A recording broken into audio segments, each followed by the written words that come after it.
Beneath one of the world's most watched volcanic regions, the ground is slowly rising, shaking, and releasing gases from hidden depths.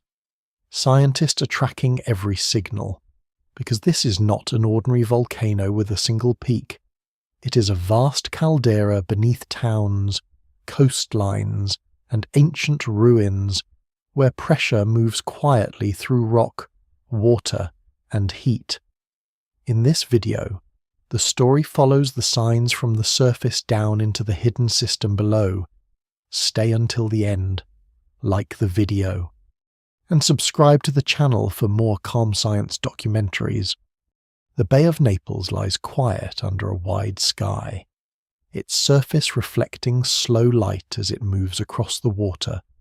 The coastline curves gently, forming a broad arc that holds the city of Naples and the lower towns along the shore. Buildings rise in dense layers, pale walls and dark roofs pressed close together, facing the sea that has shaped their history. Fishing boats rest near the harbour, and ferries move at steady pace across the bay, linking the mainland to nearby islands. The air carries a mild salt scent, mixed at times with a faint mineral trace that drifts from inland areas where the ground itself releases warmth. The landscape appears stable at first glance. Hills surround the bay in soft contours, with green patches of vegetation covering slopes that have long supported human settlement. Roads wind through neighbourhoods that have grown over centuries, adapting to the shape of the land without fully revealing what lies beneath. The horizon is calm, marked by distant outlines of volcanic forms that seem quiet and settled. Mount Vesuvius stands to one side, its cone distinct and well known, while a broader, less defined region stretches westward, blending into the terrain without sharp boundaries. This western area, known as Campi Flegrei, does not present itself as a single mountain. Instead, it spreads wide and low, merging into the coastal plain. The surface is dotted with shallow hills and depressions, some filled with water, others covered with buildings and roads. From above, the region appears uneven, shaped by forces that are not immediately visible. The ground does not rise into a peak, and there is no single summit to draw attention. The absence of a clear volcanic form makes the area appear less active, though the land holds a different kind of history. Naples itself sits at the edge of this broad volcanic field, its streets extending over layers of ash, rock, and compacted material that have accumulated over long periods. The city has grown without pause, its expansion guided more by human need than by the memory of geological change. Beneath its foundations lies a record of past events, preserved in the composition of the ground rather than in visible structure. The buildings above reflect modern life, while the layers below speak of processes that continue in silence.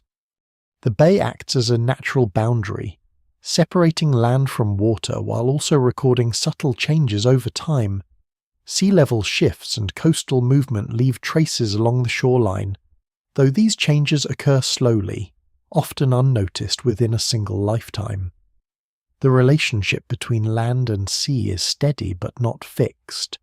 Observations over long periods indicate that parts of the coast have risen and fallen, altering the position of ancient structures relative to the waterline.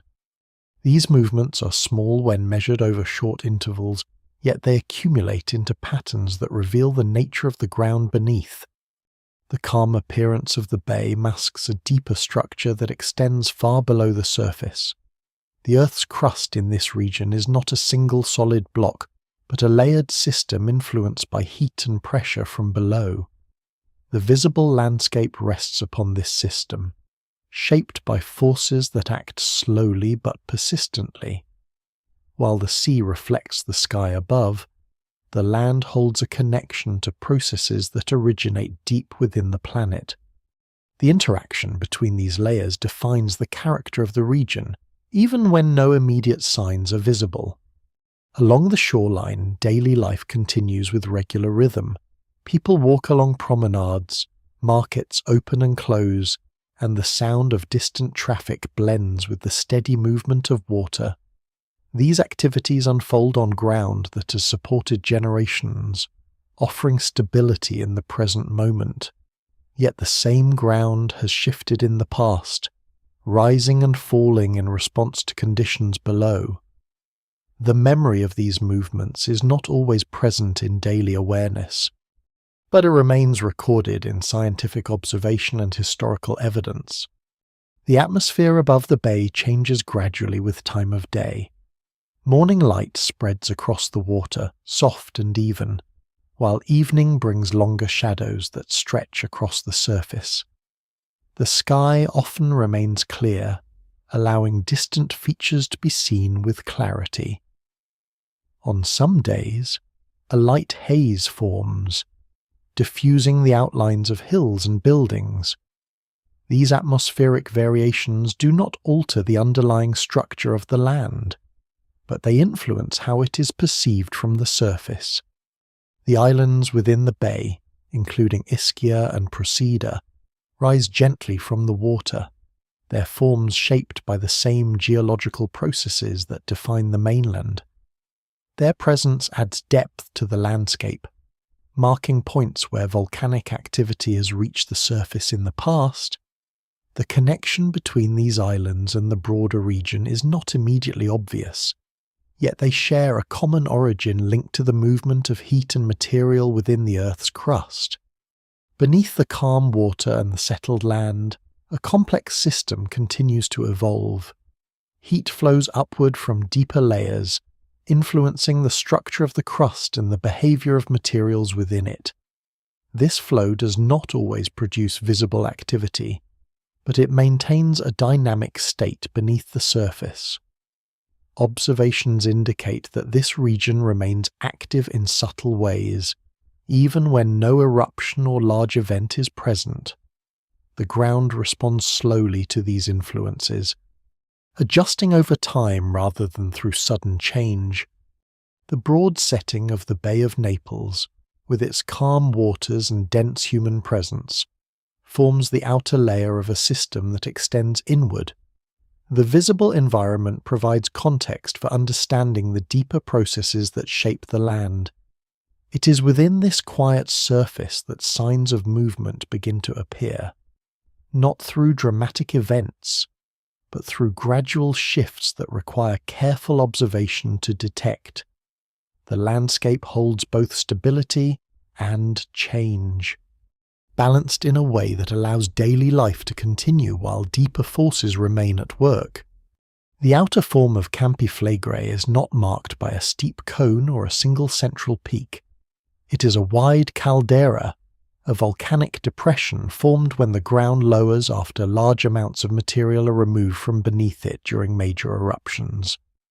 A caldera can be difficult to recognize from ground level because its edges may be worn down, broken by later activity, or covered by towns, fields, roads, and the sea. Campi Flegrei spreads across western Naples, and the nearby coastal zone is a broad, uneven basin with low hills, shallow craters, and curved ridges that reveal only parts of its outline. The caldera rim is not a simple circle. It is a broken boundary, shaped by repeated volcanic activity and long erosion. Some sections rise as gentle hills, other parts disappear beneath younger deposits or continue under the water of the bay. The surface gives a scattered impression, as though the land has been assembled from many separate pieces. This appearance reflects the way the region develops over time. One eruption leaves ash and loose material, another builds a small cone. Later movement cuts faults through the rock, and rainfall softens exposed slopes. The result is a landscape where the rim exists not as a wall, but as a pattern. From the outer edge, the caldera looks almost ordinary. Roads pass across it without announcing a change in geological structure. Houses stand on the same ground that once formed part of an ancient volcanic basin. Trees grow where ash has weathered into soil. The rim appears in fragments, sometimes as a rise in the land, sometimes as a curve in the coastline, sometimes as a change in the slope beneath a town. These quiet signs are important because they mark the boundary of the larger volcanic system, even when that boundary is softened by time and human use. The formation of the caldera is tied to eruptions far larger than those that build small volcanic cones. In such events, magma rises from depth and reaches the surface, releasing ash, pumice, and gas across a wide area. As material leaves the underground reservoir, the roof above it loses support. The ground can then sink, forming a depression that may extend for many kilometers. Campi Flegrei carries evidence of major eruptions in its past, including widespread deposits that are studied in the surrounding region. These deposits help scientists understand the scale of earlier activity and the shape of the caldera that remains. The outer rim records collapse as much as eruption. Collapse does not need to form a clean, smooth basin. It can occur along curved faults, through broken blocks, and across zones of weakness. The ground may drop unevenly, leaving some parts higher than others. Later eruptions may fill low areas with new material, while erosion may remove exposed layers. Over time, the original form becomes partly hidden. The caldera is therefore read through a combination of landforms, rock layers, gravity measurements and other observations rather than by sight alone.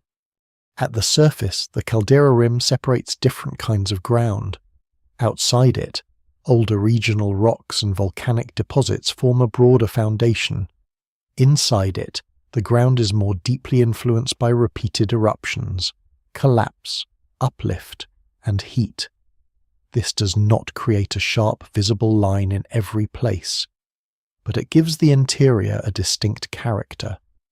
The land within the rim is more broken and more responsive to changes below. It contains vents, craters, warm areas, and places where the ground has moved noticeably during recorded history. The sea also plays a role in hiding the caldera's outer shape. Part of the structure extends beneath the water, where the surface cannot be walked or directly seen. Underwater surveys help map these submerged parts by measuring the depth and form of the seabed.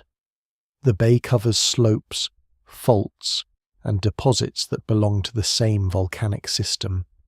This makes Campi Flegrei both a land volcano and a coastal one, with its outer region shared between towns, hills, and shallow sea. The rim itself is not an active opening. It is a structural boundary, a memory of past collapse and later adjustment.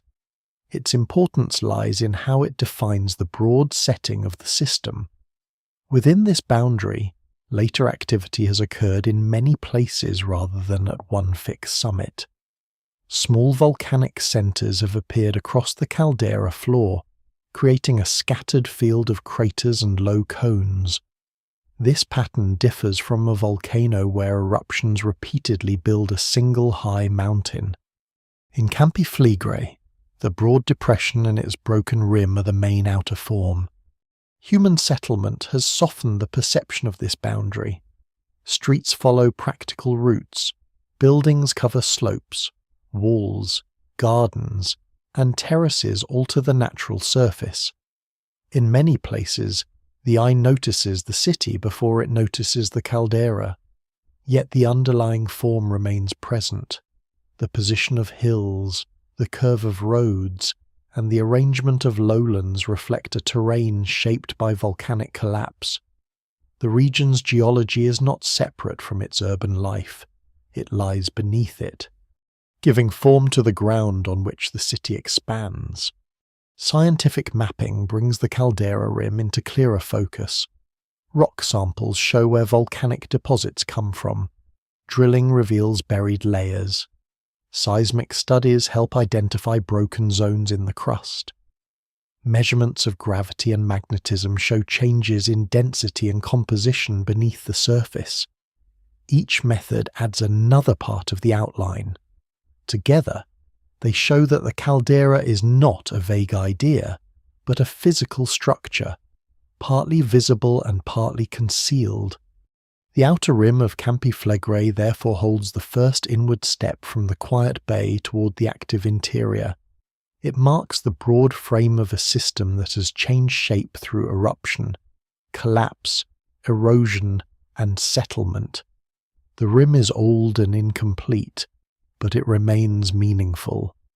It defines a wide region where the ground has behaved differently from the surrounding land, and where signs of movement are interpreted within the history of a volcanic basin rather than a single mountain. Within the broad rim of Campi Flegrei, the towns rest on ground that has never been entirely still. Pozzuoli lies near the centre of this lived landscape, facing the bay with streets that step down toward the water and climb back into higher districts. Its buildings stand on layers of volcanic material, some ancient and compact, some younger and lighter, all shaped by heat, water, pressure, and time. The town appears as a place of daily movement, with roads, homes, shops, churches, and harbour structures arranged across a surface that changes slowly enough to seem ordinary, yet clearly enough to be measured over years and decades. This movement has a name in the study of Campi Flegrei. Bradycism means slow ground motion, especially the gradual rising or falling of land in a volcanic area. The word refers to motion that is not usually sudden like a single earthquake, but spread across time. In Pozzuoli, Bradycism is not an abstract idea. It is part of the town's long record. The ground has lifted, lowered, and lifted again, altering the relation between streets, buildings, and the nearby sea. These changes do not affect every place in the same way. Some zones move more than others, depending on their position above the active underground system. The surface of Pozzuoli carries signs of this uneven movement. A wall that once seemed level may reveal strain. A road may need repair after small shifts and cracks appear. Buildings may be monitored more closely when the ground beneath them responds to pressure from below. In periods of stronger uplift, daily life becomes more aware of geology. The same pavement used for walking and traffic also becomes part of a measuring field, connected to instruments that detect changes too small for the eye to follow in a single moment. During the late 20th century, periods of rapid uplift affected Pozzuoli and nearby districts. Residents experienced both the physical effects of ground movement and the social effects of uncertainty. Some areas were evacuated when deformation and earthquakes raised concern. The town did not become separate from the volcanic system during these events. Instead, the system became visible through the practical details of urban life: doors, foundations, walls, and public spaces became places where movement could be noticed, recorded, and managed. The present ground beneath Pozzuoli is part of a long pattern rather than a single isolated event. Scientific observations show that uplift and subsidence have occurred repeatedly over historical time.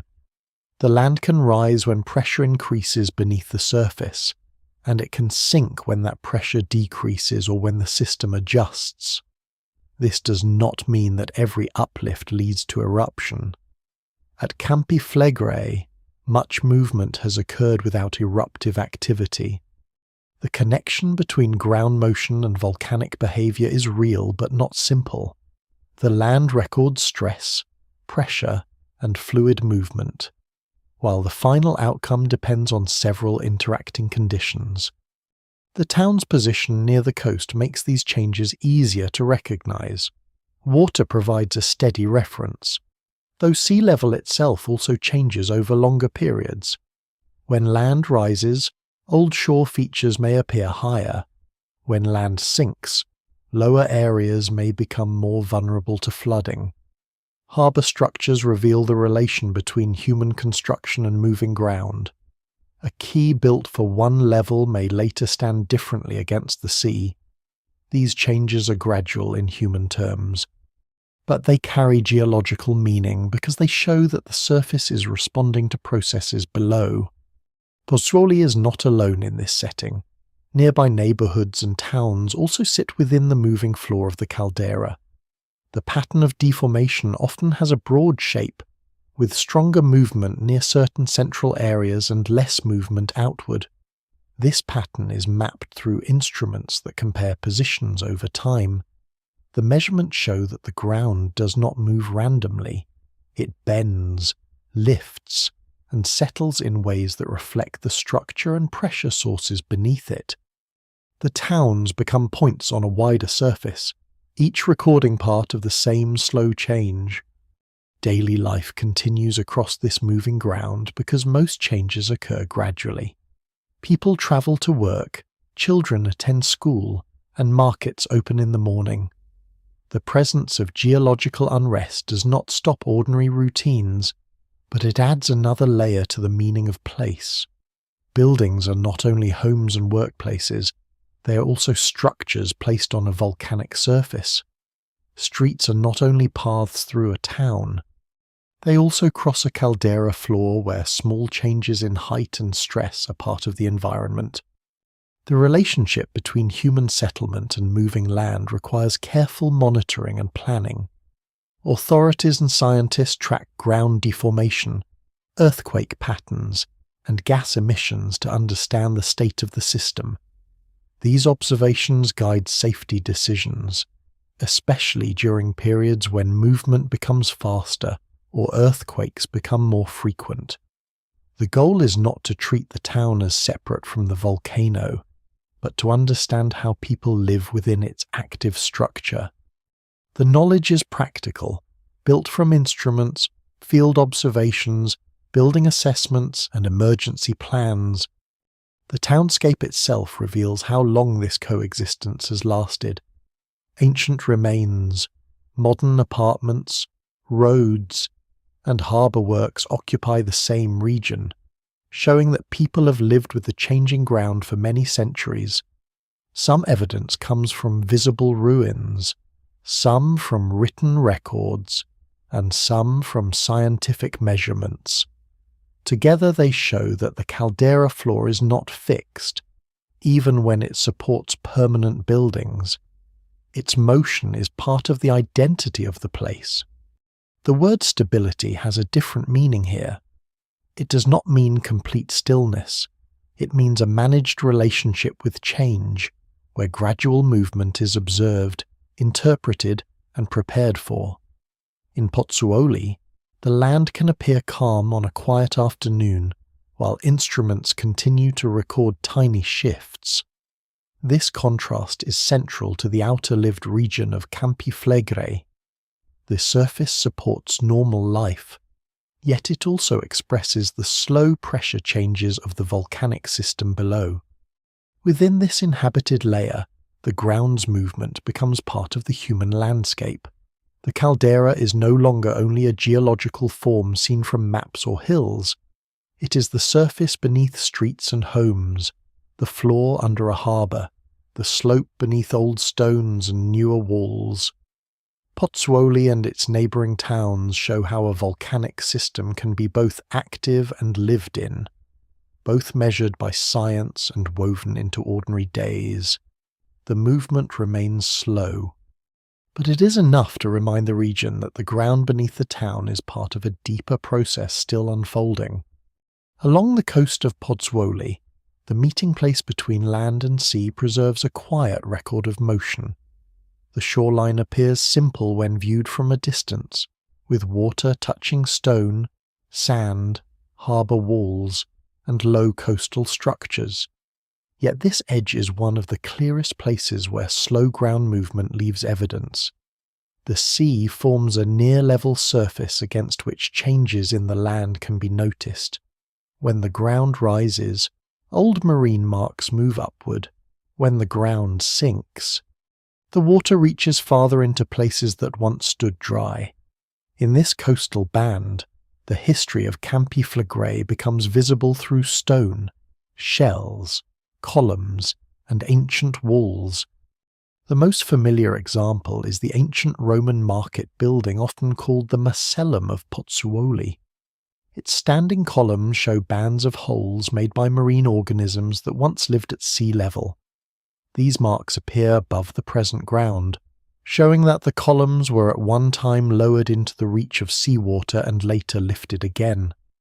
The building itself does not explain the motion, but it preserves its trace. The stone becomes a measuring surface, recording how the land has moved relative to the sea across many centuries. This evidence is important because it links geological change to a human structure with a known historical setting.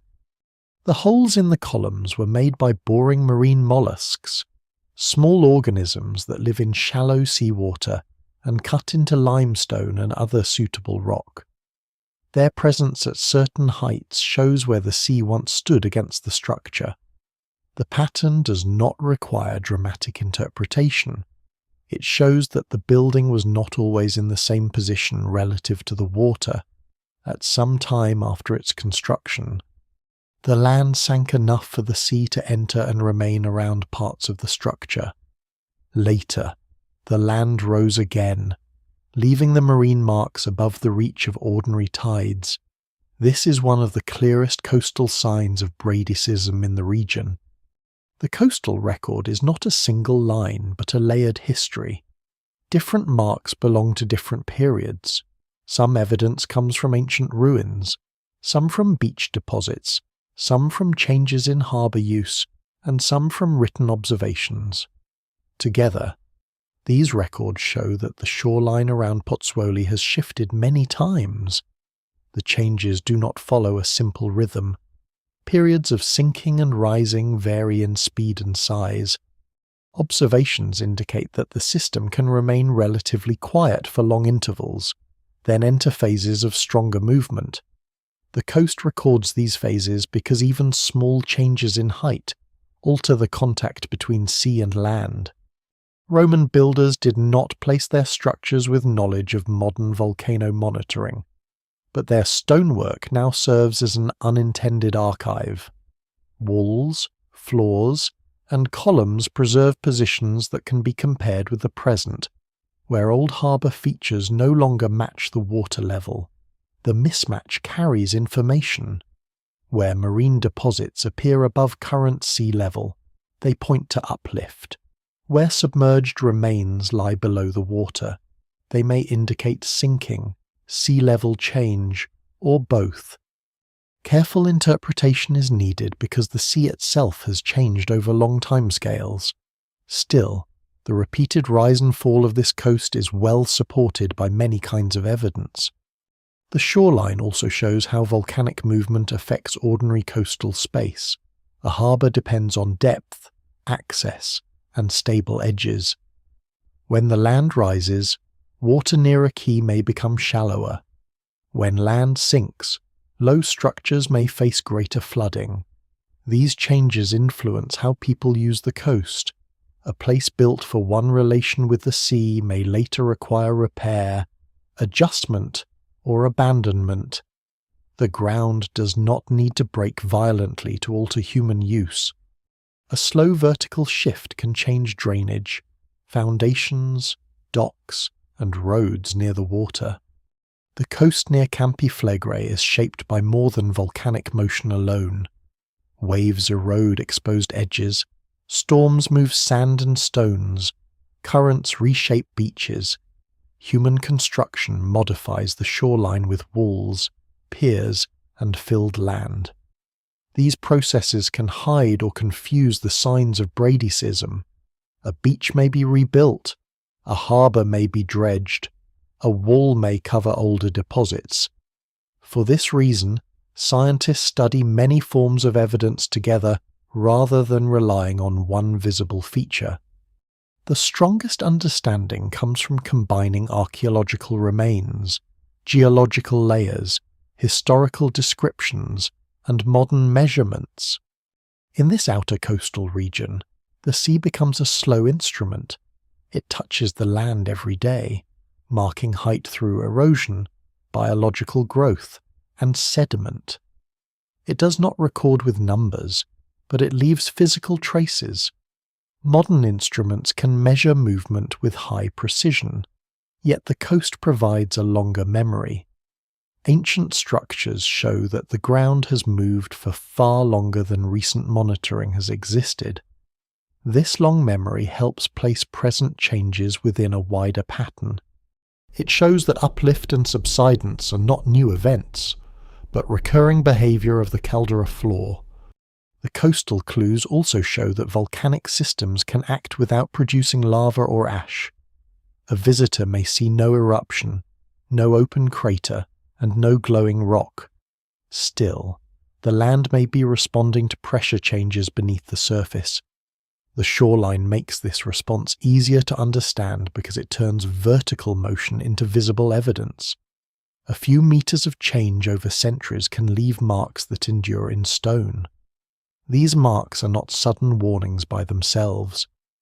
They are records of past movement, useful because they show what the ground has done before. Pozzuoli's coast carries this record in a restrained way. The water moves gently against harbour edges. The ruins stand in daylight, weathered by air and salt. Streets continue around them, and the town remains active. Nothing in the view requires alarm. The meaning lies in careful attention. The columns, the shore, and the old stones together show that the surface is part of a larger moving system. They connect human time with geological time, allowing centuries of motion to be read within a single place. The coastal layer of Campi Flegrei therefore serves as a bridge between visible settlement and hidden process. It shows how the caldera's slow movement reaches the edge of the sea and leaves a lasting signature. The shore is not only a boundary between water and land, it is also a record of repeated rising and sinking, preserved in marks left by marine life, in the position of ancient structures, and in the changing relation between harbours and water. Within this band, the ground's history becomes visible without needing to look deeper than stone touched by the sea. Farther inland from the shore, the surface of Campi Flegrei begins to show another kind of evidence. The land does not only rise and fall, it also releases heat and gas through openings, cracks, and warm patches of ground. These signs are most clearly known at Solfatara, a shallow volcanic crater near Pozzuoli, where pale earth, mineral crusts, and steaming vents form a landscape unlike the streets and harbours nearby. The area appears open and worn. With bare ground exposed in places where heat and chemical alteration limit ordinary vegetation, it is a surface shaped by water, gas, minerals, and warmth rising from below. A fumarole is an opening in the ground that releases steam and volcanic gases. At Solfatara and nearby thermal areas, fumaroles make the underground system visible at the surface without an eruption. Steam escapes into the air, carrying gases that have passed through hot rock and water. The visible white plume is mostly condensed water vapour, while the gas mixture can include carbon dioxide, sulfur compounds, and other components measured by scientific instruments. The smell often associated with such areas comes from sulfur-bearing gases, though the exact composition changes with conditions below. The ground around fumaroles is often pale because hot acidic fluids alter the rock. Minerals form crusts, stains, and soft deposits. Yellow sulfur may appear where gas cools and reacts near the surface. Clay-rich patches can form as volcanic material breaks down under the influence of heat and acidic water. These changes happen slowly and locally, creating a surface that looks fragile and bleached. The soil may be warmer than surrounding ground, and in some places it may be unsafe because heat, gas, or weakened material lie close to the surface. Solfatara is part of the hydrothermal expression of Campi Phlegrae. Hydrothermal means involving hot water. In this setting, rainwater and groundwater circulate through fractured rock, meet heat from below, and return upward as steam, warm fluids, and gas. The surface vents are only the outer openings of this system. They do not show the whole structure, but they reveal that heat is being transferred upward through water and gas. This transfer can continue even when no magma reaches the surface. The gases released at fumaroles carry information from beneath the ground. Scientists collect samples and measure changes in temperature, flow, and composition. Carbon dioxide is especially important because it can come from deeper sources and can move through cracks into shallow layers.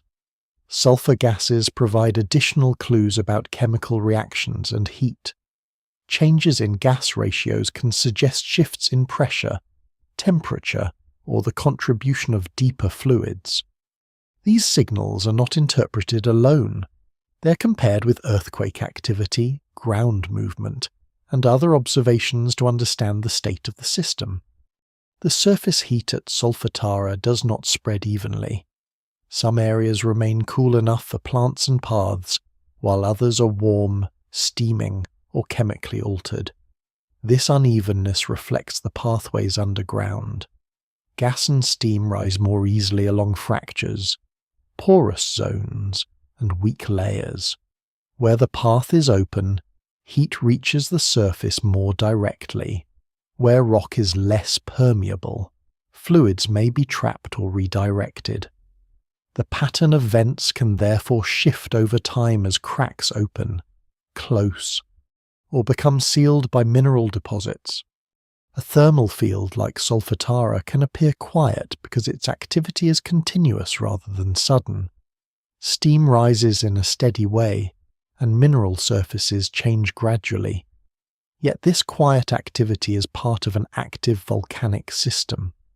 The heat source below maintains circulation. The gases indicate ongoing exchange between deeper and shallower levels. The surface remains alive with small processes: condensation, mineral growth, chemical alteration, and gas escape. These processes are measured because they can change when the conditions below change. Carbon dioxide deserves careful attention in volcanic areas because it is heavier than air and can accumulate in low places when wind is weak. It has no colour and can be difficult to notice without instruments. In open, ventilated areas it disperses more easily, but in hollows or enclosed spaces it can present a hazard. Monitoring near fumaroles and gas-emitting ground helps identify where concentrations may rise. This is one reason thermal areas are not only scientific sites but also places requiring safety management. The visible surface of Solfatara gives the impression of a shallow system, but the processes are connected to greater depth through heat and gas. Water near the surface is heated by contact with hot rock and by gases rising from below. As pressure changes, water can boil, steam can expand, and gas can move through fractures. The surface vents release part of this energy gently. This does not mean that the system is simple or predictable. It means that some pressure and heat are being expressed through continuous pathways rather than remaining completely sealed. The colour and texture of the ground show how strongly gases and fluids alter volcanic material. Ash and tuff, which is rock made from compacted volcanic fragments, can become softened and changed into clay. Iron minerals may stain the surface with reddish or brown tones. Sulfur may add yellow patches. White and grey areas may mark places where acidic fluids have leached darker minerals away. Each colour has a chemical cause, and together they form a map of surface alteration. Near Solfatara, the boundary between ordinary land and active ground can be subtle. A path may pass from vegetation into pale, steaming earth within a short distance. The transition reflects the movement of heat and gas beneath the surface, rather than any sharp, visible wall. This makes monitoring and access control important. A thermal area changes through time, and places that appear quiet may still release gas or heat. The surface heat and gas of Campi Flegrei form an inward step from coastal evidence toward the active workings beneath the caldera. They show that the system is not only deforming, but also breathing through shallow openings. The word breathing is only a simple image for the slow release of gas and steam, not a sign of intention or rhythm. The vents, warm ground, mineral crusts, and altered rocks mark places where energy from below reaches the air. In this region, the underground presence becomes visible as vapor, scent, color, and warmth, all measured carefully because they belong to the same restless volcanic field. Inside the active surface of Campi Flegrei, the ground also speaks through earthquakes. These earthquakes are often shallow, forming within the upper crust where rock is cool and brittle enough to break. Brittle rock does not flow easily under stress. It stores strain until small fractures slip, releasing energy as seismic waves. In this region, many earthquakes are too weak to be felt, but instruments record them clearly. Others are strong enough to be noticed by people in Pozzuoli, Naples, and nearby communities. Their presence shows that the caldera floor is adjusting to pressure and movement beneath it. The earthquakes of Campi Flegrei are different from the great earthquakes that occur along major plate boundaries. They usually happen at shallow depth and within a limited volcanic area. Their cause is tied to local stress in the caldera, not to the long rupture of a vast fault system. The ground may be pushed upward, pulled apart, or shifted by pressure changes below. Hot fluids and gases can move through cracks, altering pressure in the rock. As stress changes, small faults and fractures respond. The result is a pattern of seismic activity that belongs to the volcano's internal state. A shallow earthquake can feel sharp because its source is close to the surface. Even when its magnitude is not large, people nearby may notice a sudden jolt, a low rumble, or a brief vibration. Magnitude measures the size of an earthquake at its source, while intensity describes how strongly it is felt in a particular place.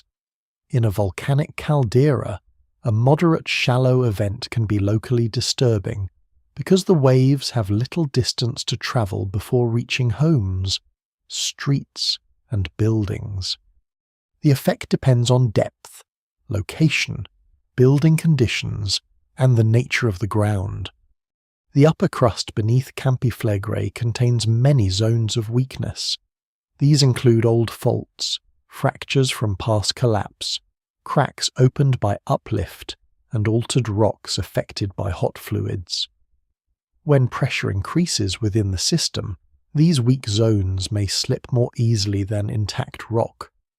Earthquakes then cluster in certain areas rather than spreading evenly across the whole region. Scientists map these clusters to understand where stress is changing. The pattern may shift with time, showing that different parts of the crust become active as the system evolves. Earthquake swarms are common in volcanic settings. A swarm is a sequence of many earthquakes occurring close together in time and space, without one large main event controlling the sequence. At Campi Flegrei, swarms can accompany periods of ground uplift. This connection is expected because lifting the ground changes stress in shallow rock. However, the relation is not direct in a simple way. Uplift can occur with few felt earthquakes, and earthquakes can vary in number and strength during different phases. The system responds through many linked processes rather than a single cause. The shallow earthquakes do not by themselves mean that magma is rising to the surface. They show that rock is breaking or slipping under changing conditions. Those conditions can be produced by pressurized fluids, gas movement, heating, cooling, or deformation from deeper sources. At Campi Flegrei, much unrest has been explained through the combined action of pressure in the hydrothermal system and deeper heat and gas input. Scientists examine the depth, timing, and location of earthquakes to decide which processes are most likely involved at a given time. Seismic instruments are placed across the region to detect these events. A seismometer measures ground motion with great sensitivity. It records the arrival of waves that travel through the earth after a fracture slips.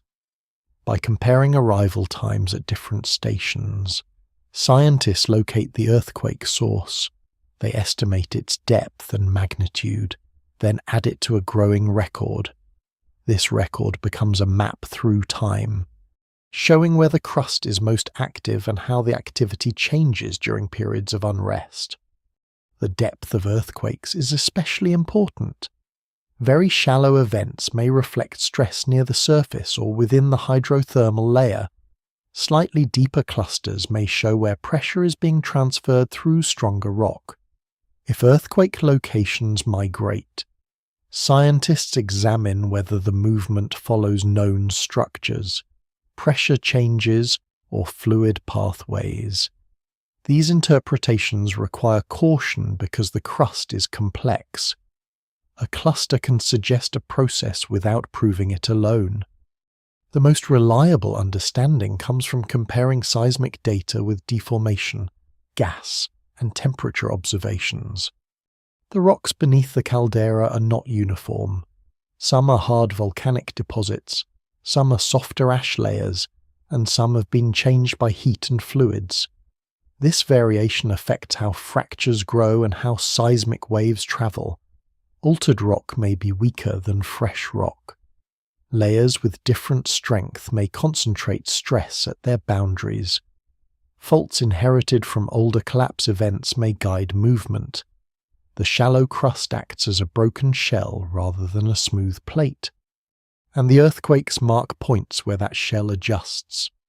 For people living above the system, felt earthquakes are often the most direct sign of unrest. Ground uplift may be measured by instruments before it is noticed by eye. Gas changes may require laboratory analysis, but an earthquake can be felt immediately. It can wake people, shake windows, or interrupt daily routines. This human experience gives seismic activity a strong social meaning. At the same time, scientists place each event within the broader record, distinguishing between individual shocks and the long-term pattern of the caldera. The local building environment matters because repeated shallow shaking can affect structures differently depending on age, design, maintenance, and foundation conditions. Ancient walls, older masonry, and densely built neighborhoods require careful attention. Safety assessments consider not only the size of individual earthquakes, but also the cumulative effect of repeated shaking. Monitoring and civil protection planning are therefore closely connected to seismic activity. The goal is to understand the changing state of the ground while reducing risk for the people who live there. The earthquakes of Campi Flegrei are part of the same inward path from surface signs toward underground pressure. The coast records slow vertical motion. The fumaroles release heat and gas. The shallow earthquakes reveal stress within brittle rock. Each sign belongs to a different expression of the system, and each is measured in its own way. In the upper crust, rock resists, bends slightly, then breaks along small fractures.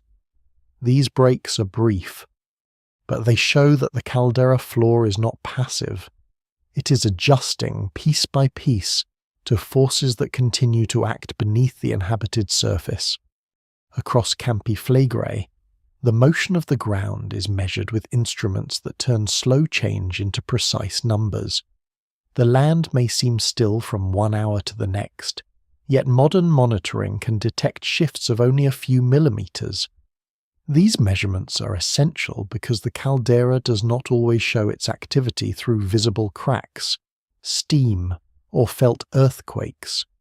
Sometimes its clearest sign is a gradual change in height, spread across streets, hills, coastal areas, and open ground.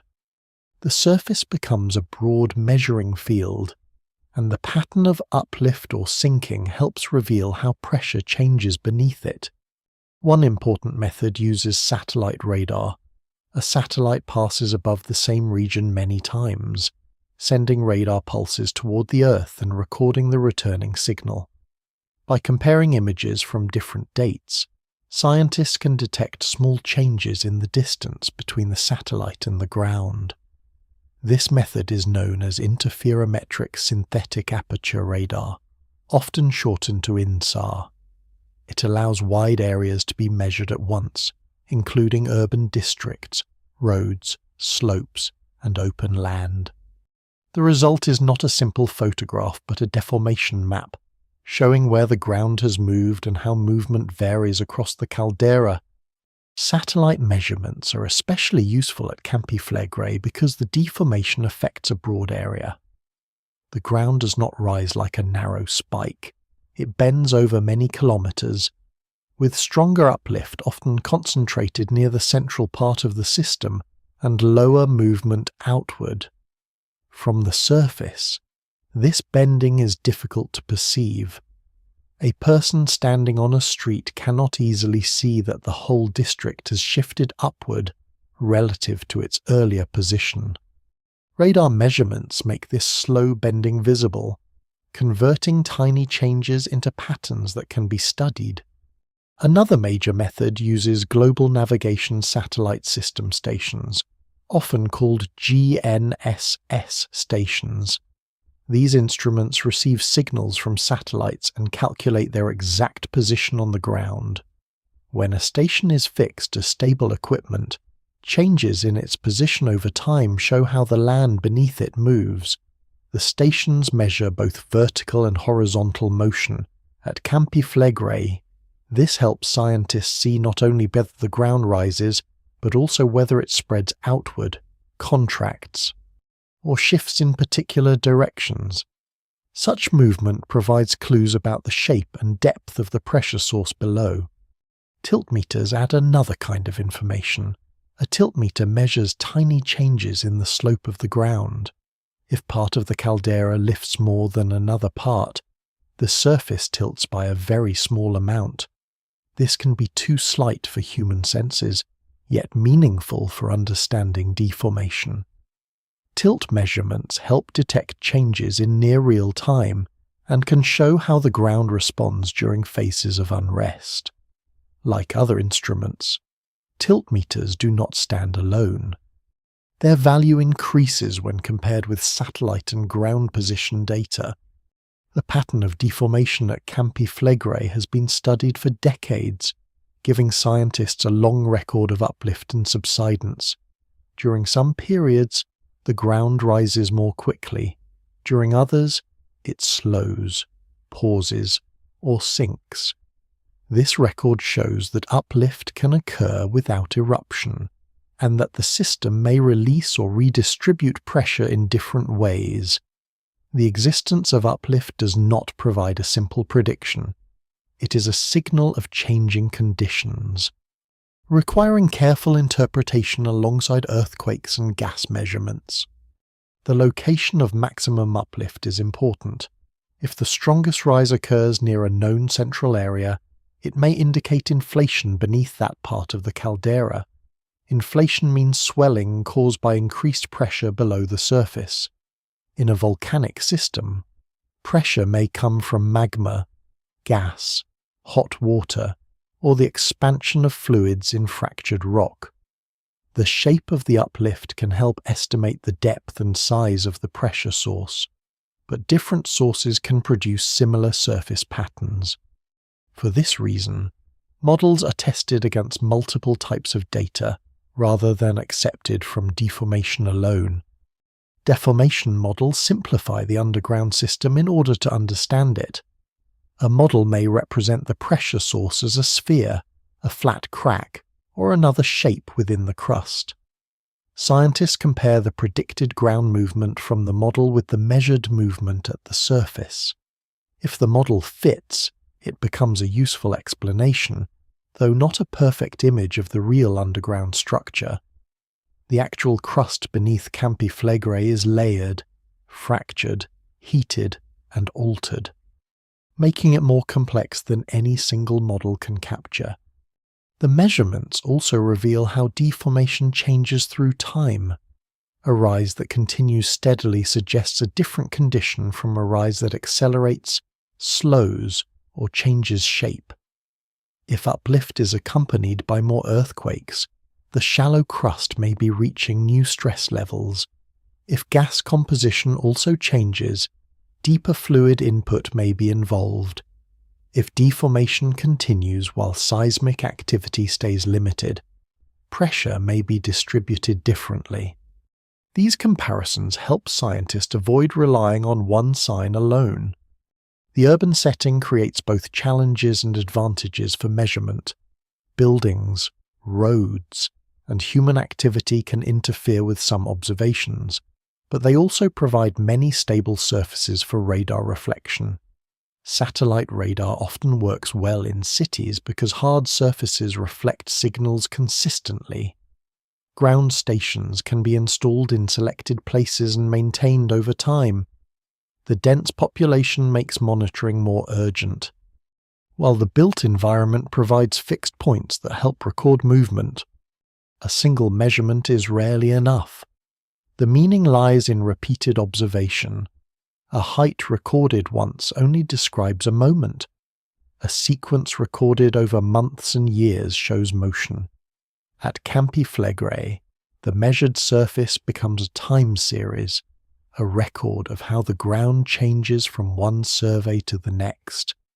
This record can be compared with historical movement observed along the coast and with present seismic and gas activity.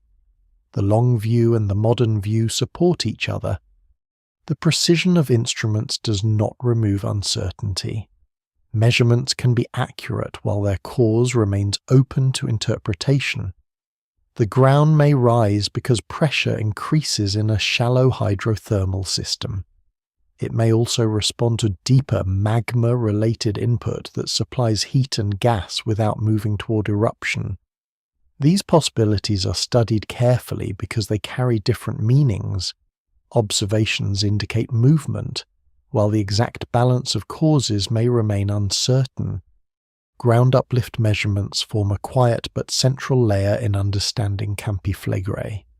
They show that the caldera surface is not fixed, even when daily life continues above it. Satellites, ground stations, and tilt instruments record the slow bending of the land with steady patience. Their data turn imperceptible motion into a visible pattern.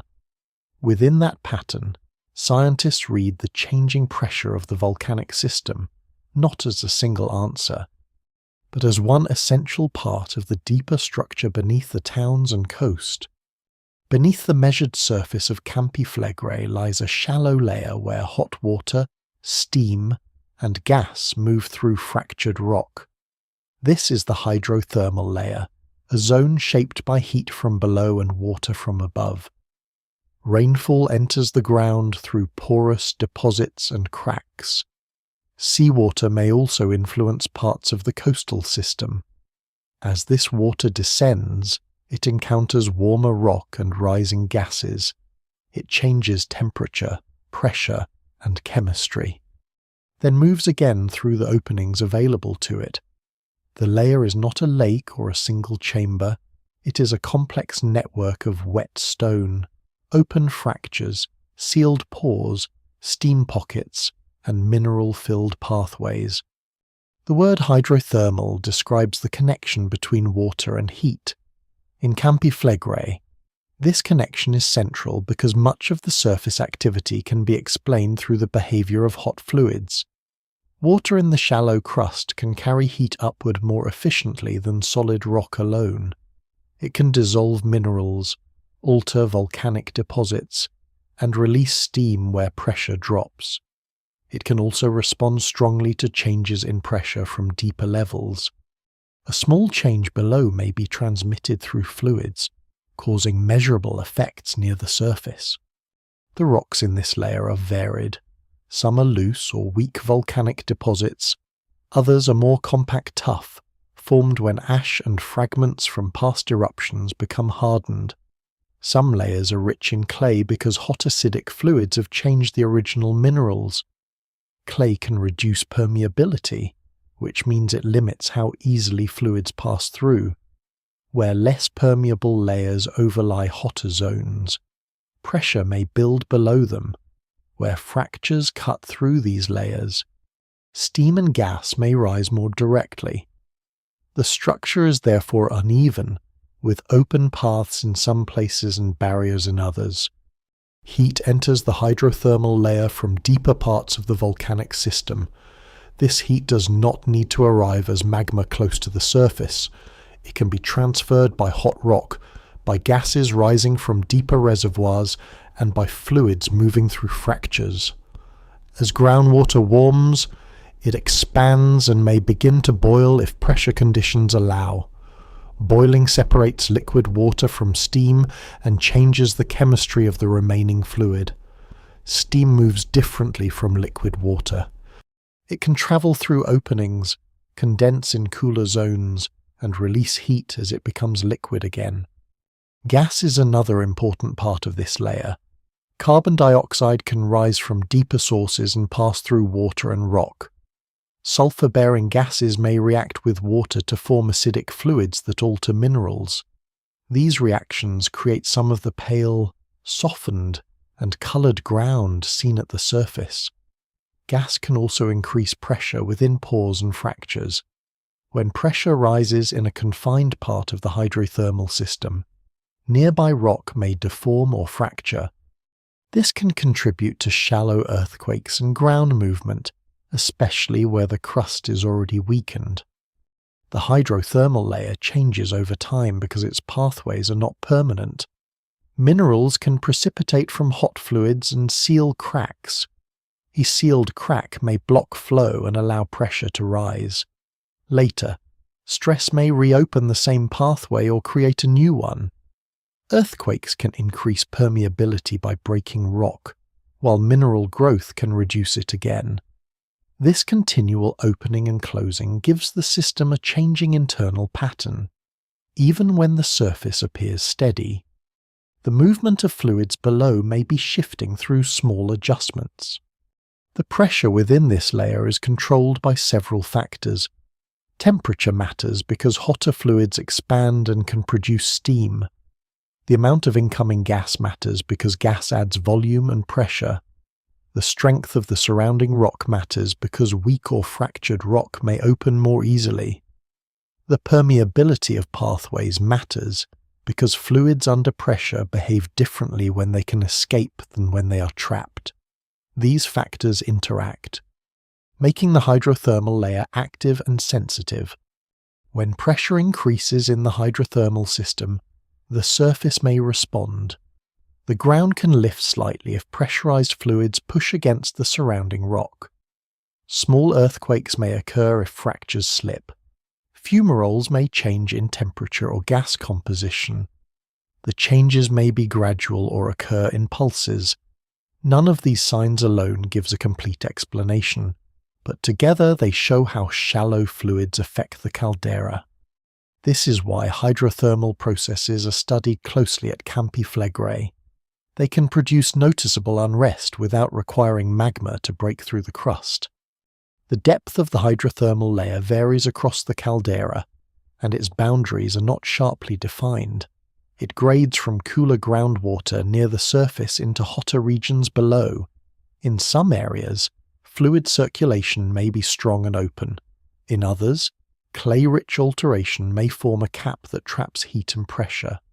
The upper parts may be influenced by rainfall, seasonal changes, and near-surface conditions, while deeper parts respond more to volcanic heat and gas. This layered behavior adds complexity to monitoring data. Chemical measurements help reveal what is happening inside the hydrothermal layer. Changes in the ratio of gases can indicate shifts in temperature, pressure, or deeper input. Isotopes, which are forms of the same element with different atomic mass, can help distinguish between water from rainfall, seawater, or deeper sources. Temperature measurements show how heat moves through vents and soils. These data are interpreted carefully because surface conditions can affect them. Weather, groundwater flow, and local vent changes can all influence measurements. The hydrothermal layer can also store energy. Hot water under pressure contains heat and mechanical force. If pressure is released suddenly, liquid water may flash into steam, expanding rapidly. This process can drive small explosive events in some volcanic systems. At Campi Flegrei, scientists consider such processes as part of hazard assessment, while also recognizing that not every pressure change leads to an explosion. The system often releases energy gradually through gas flow, heat loss, deformation, and small fractures. Within the inward structure of Campi Flegrei, the hydrothermal layer acts as a mediator between the deeper heat source and the surface. It receives heat and gas from below, mixes them with shallow water, and expresses them through steaming ground, altered minerals, deformation, and seismicity. It is neither purely surface activity nor deep magma. It is the wet, fractured, pressurized zone between them. Understanding this layer is essential because many visible signs of unrest pass through it before they reach the towns, coast, and instruments above. Below the hydrothermal layer, the structure of Campi Flegrei is shaped by faults and fractures that cut through the caldera rock. A fault is a break in the Earth's crust where blocks of rock have moved past one another. In a volcanic caldera, faults often form during collapse, when the ground lowers after large amounts of magma and erupted material leave the underground system. They can also form or reactivate during later uplift, sinking, and pressure changes. These breaks do not appear as one simple line. They form a network, some curved, some steep, some hidden beneath younger deposits and urban ground. Ring faults are especially important in calderas. A ring fault is a curved fracture zone that follows part of the boundary of a collapsed area. It develops as the roof above an underground reservoir loses support and drops downward. The motion may not occur evenly, and the resulting faults may be broken into segments. In Campi Flegrei, the caldera's history of collapse and renewed activity creates a crust crossed by these inherited weaknesses. They are part of the deeper frame that guides later movement of fluids, gas, and stress. Faults beneath the caldera are not empty tunnels. They are zones of broken rock, often filled partly with mineral deposits, crushed fragments, clay, or fluids. Their permeability can vary. Permeability means the ability of rock to let fluids pass through it. Some fault zones act as pathways, allowing gas and hot water to rise. Others act as barriers when fine material or minerals seal the openings. The same fault may behave differently at different depths or at different times, depending on pressure, temperature, and chemical conditions. The movement of fluids through these structures is one reason faults matter. Hot water and gas do not rise evenly through solid rock. They follow available openings. A fracture can provide a direct path upward, especially if it connects deeper heated zones with shallower layers. Where several fractures meet, fluids may concentrate. This can explain why fumaroles, warm ground, or altered areas appear in certain places rather than everywhere across the caldera. The surface pattern reflects hidden pathways below. Faults also influence earthquakes. When pressure changes within the caldera, stress may gather along zones that are already weak. Instead of breaking fresh rock, the system may reactivate old fractures. Small slips along these faults produce shallow earthquakes. The location of earthquake clusters can therefore reveal where hidden structures are responding. Scientists compare earthquake positions with mapped faults, deformation patterns, and geological evidence to understand which parts of the crust are active during unrest. The faults beneath Campi Flegrei are part of a layered crust. Near the surface, volcanic deposits may be soft, altered, or fractured. Deeper down, rock may be stronger, hotter, and more compact. Faults may cut through some layers, but become less clear in others. They may connect shallow hydrothermal zones with deeper pressure sources, or they may end within a level of stronger rock. This creates a complex underground architecture. The caldera behaves not as a smooth bowl, but as a broken block system whose pieces respond differently to the same pressure. During uplift, faults can help accommodate the bending of the ground. When a central area rises, the surrounding crust must adjust. Some parts stretch, some parts compress, some parts slip slightly along existing fractures. These movements may be too small to produce visible scarps at the surface, but they can be detected by seismic instruments and deformation measurements. The faults act as lines of weakness where the crust can release stress in small steps. The geometry of these faults is studied through several methods. Geological mapping identifies visible structures at the surface. Drilling reveals buried layers and broken zones. Seismic data show where earthquakes occur and how waves travel through the crust. Gravity measurements can suggest changes in rock density related to collapsed structures and filled basins. Together, these methods help build a picture of the fault network. No single method shows the entire system, because much of it lies hidden beneath towns, younger deposits, and the sea. In a caldera, the faults preserve the memory of earlier large changes. When the ground collapsed in the past, the crust did not return to an untouched state. The fractures remained. Later activity used them again, either as pathways or as boundaries between moving blocks. This inherited structure matters because future deformation also occurs within the same weakened crust. The present system is therefore shaped by its past.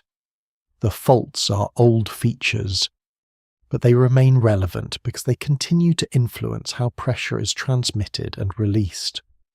The interaction between faults and fluids can be delicate. If fluids enter a fault zone and increase pore pressure, they can reduce the effective strength of the rock. Pore pressure is the pressure of fluid within tiny spaces and cracks. When pore pressure rises, the rock on a fault can slip more easily. This process may contribute to earthquake swarms in volcanic regions. At the same time, slipping can open new space and allow fluids to move. Movement and flow can reinforce each other, though not in a simple or constant way. Faults can also limit movement. A sealed fault zone may prevent fluids from passing freely, trapping pressure beneath it. Mineral deposits from hot fluids can close cracks over time. Clay alteration can make some zones less permeable. Pressure may then build until another pathway opens or the surrounding rock adjusts. This means that the hidden fault network controls not only where fluids move, but also where they may be held back. Both open and sealed faults play roles in the internal behavior of the caldera. The presence of faults does not make an eruption inevitable. Faults are part of the normal structure of a caldera, and they can respond to pressure in many ways. They may host small earthquakes, guide gas release, or allow gradual deformation. They may also help the system release pressure without magma reaching the surface. Observations indicate that Campi Flegrei has experienced repeated unrest with strong deformation and seismicity, but no eruption during modern monitoring. The meaning of fault activity depends on the whole pattern, not on the existence of fractures alone. Inside the caldera, faults form the hidden framework through which the restless system is organized. They connect some layers and separate others. They guide fluids, concentrate stress, influence earthquakes, and preserve the shape of ancient collapse. The surface may show towns, roads, craters, and steaming ground. But beneath these features lies a broken architecture of rock. This architecture does not act loudly or visibly in most moments. It works as a quiet set of pathways and boundaries, shaping how the caldera responds to pressure from within. Within the broken framework of Campi Flegrei, pressure can gather in shallow reservoirs without producing an eruption. A reservoir in this sense is not an open cave or a simple empty space. It is a zone where fluids, gas, heat, and partly connected pores and fractures hold pressure within rock. The material may include hot water, steam, carbon dioxide, sulfur-bearing gases, and altered volcanic deposits. These reservoirs can expand, contract, leak, or become sealed in places. Their behavior affects the ground above because pressure inside them can push outward against the surrounding crust. A shallow pressurized zone may form where rising heat and gas meet groundwater, trapped beneath less permeable layers. Less permeable rock allows fluid to pass only slowly. If gas enters faster than it escapes, pressure rises. If water heats and expands, pressure can also increase. If minerals seal cracks, a pathway that once allowed steady flow may become restricted. The system then responds as a confined body of hot fluid within fractured rock. It is not still, but its movement is limited enough for pressure to build. This kind of pressure can lift the ground. When a reservoir expands, it pushes against the rock around it. The surface above may bend upward in a broad shape. The motion may be measured by satellites and ground instruments before it becomes visible to people. At Campi Flegrei, episodes of uplift can be partly explained by pressure changes in shallow zones, especially when they occur with changes in gas release and shallow earthquakes. The ground's response does not require molten rock to enter the uppermost crust. Fluids and gases under pressure can produce strong deformation on their own. The rock surrounding a pressurized reservoir matters greatly. Strong rock may contain pressure for longer, allowing stress to accumulate. Weaker rock may fracture sooner, allowing pressure to move or escape. Clay-rich altered layers can act as caps because they restrict flow. Broken fault zones can act as valves, opening when stress changes and closing again when minerals precipitate or when pressure drops. This creates a system that can shift between confinement and release. In one period, pressure may build quietly.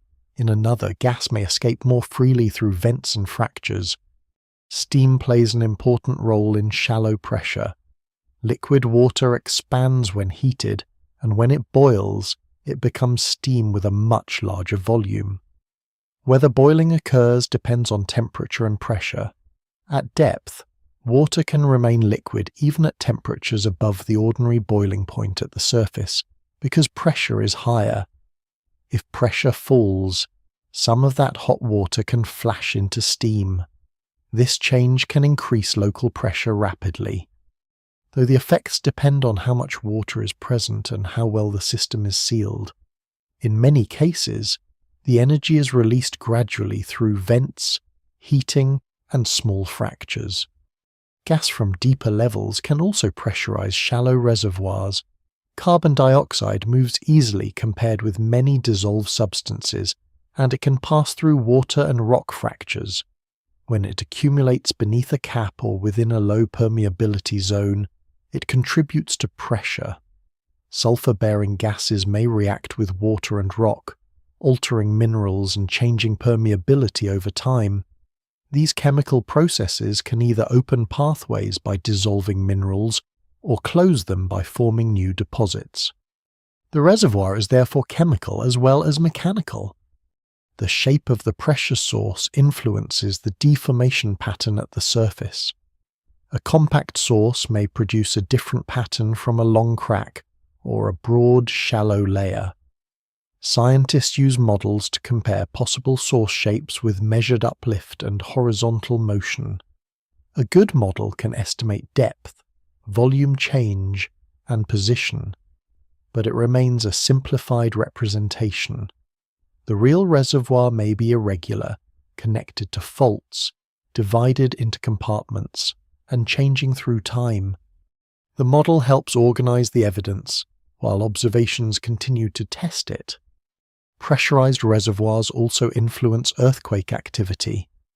As pressure rises, stress increases in surrounding rock. Fractures may slip, producing shallow earthquakes.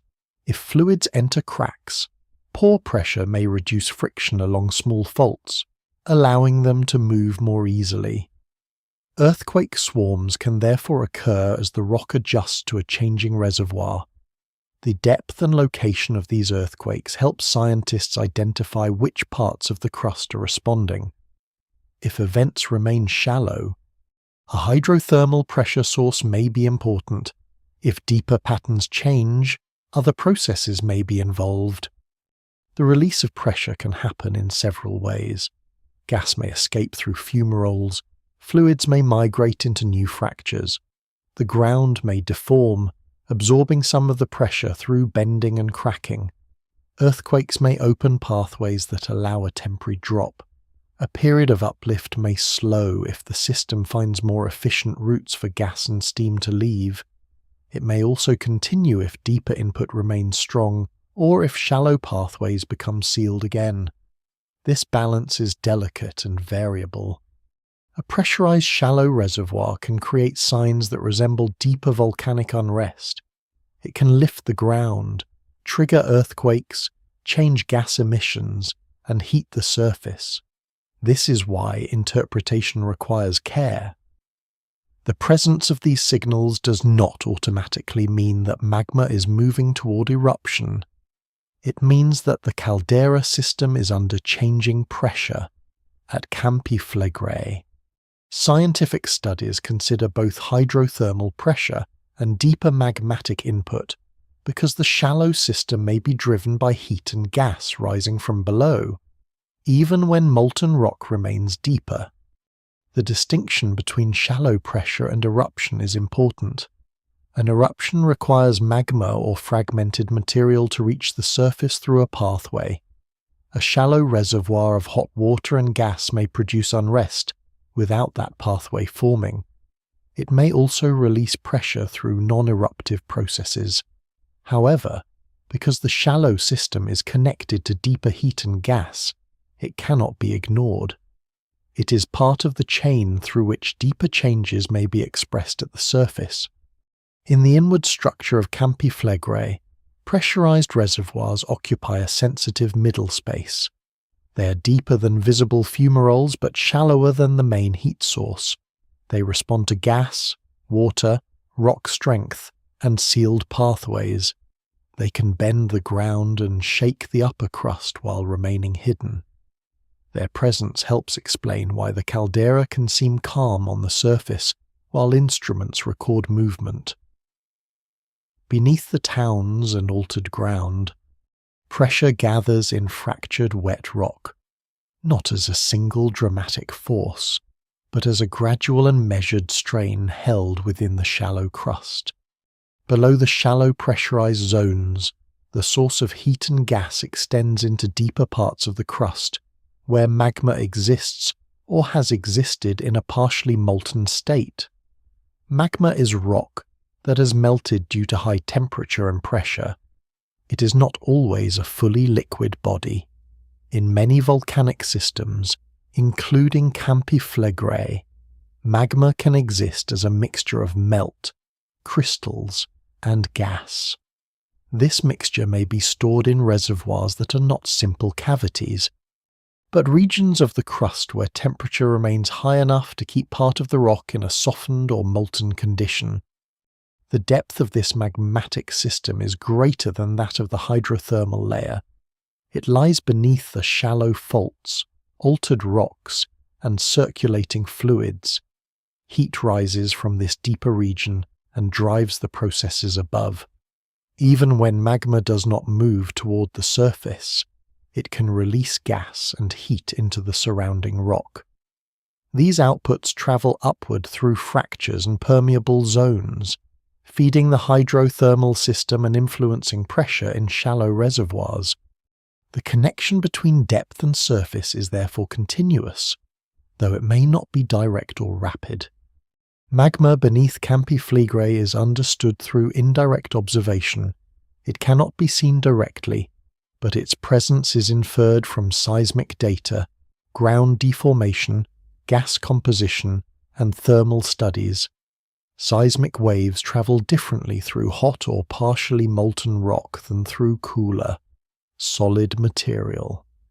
Regions where waves slow down or change character can suggest elevated temperature or partial melt. These observations indicate that a deeper source of heat remains active beneath the caldera. The composition of magma also matters. Magma at Campi Flegrei is often rich in silica, which makes it more viscous than magma with lower silica content. Viscosity refers to resistance to flow. A more viscous magma moves slowly and can trap gas more easily. This does not mean that magma is always moving upward. It means that when it does move or release gas, the behavior of that gas and the pressure it creates can be influenced by the nature of the melt. Observations indicate that gases such as carbon dioxide and water vapor can separate from magma at depth and rise independently through the crust. Gas exsolution is a key process in this deeper region. Exsolution means that dissolved gas comes out of the melt as pressure and temperature conditions change. As magma resides in the crust, gas may accumulate within it. When pressure decreases or conditions shift, gas separates and forms bubbles. These bubbles can rise through the magma and enter fractures in the surrounding rock. From there, gas can continue upward, contributing to the pressure and chemical signals observed in shallower layers. The deeper magmatic system is not static. It evolves over long timescales as heat is transferred. Magma cools, crystals form, and new material may be added from even deeper sources. The supply of magma does not need to be continuous or large to maintain a thermal influence. Even a slowly cooling reservoir can release heat and gas for extended periods. This sustained output is enough to keep the hydrothermal system active and to influence ground deformation and gas emissions at the surface. At Campi Flegrei, studies suggest that the deeper system may consist of multiple zones rather than a single uniform body. Some regions may be hotter and contain more melt, others may be cooler and more crystalline. These zones can be connected or separated by variations in rock structure and composition. This complexity makes it difficult to define a single boundary for the magma reservoir. Instead, scientists describe a volume of the crust where temperatures are elevated and partial melting occurs.